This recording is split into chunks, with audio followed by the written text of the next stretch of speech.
Let me introduce myself first. I'm Chris Miado, and directed this company 2 productions back. And before anything else, congratulations. It's a very brave, courageous, very daring work. And I say that not only in terms of the themes that you chose, but the way you tell the story. So I think you've done another breakthrough.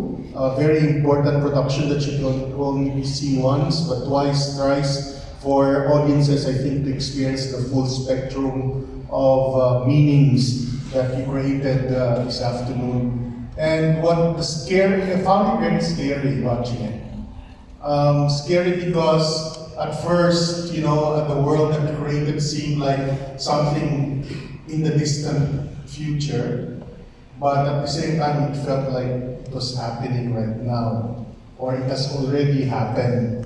And I think that's the success of your production, your storytelling. The way you brought what seemed like a dystopian, horrific future to connect to the present. And it's amazing what you've done, especially from the way you have specified the characters, the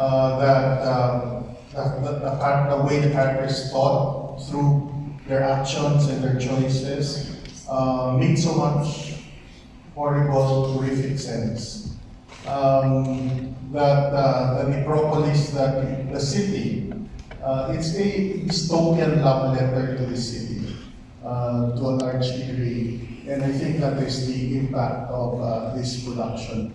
How we're beginning, or we've started, or actually we've begun to exist in a dystopian city that sort of, the vision horrifies us. But what this production brings, I think, immediately is that it is already here. And or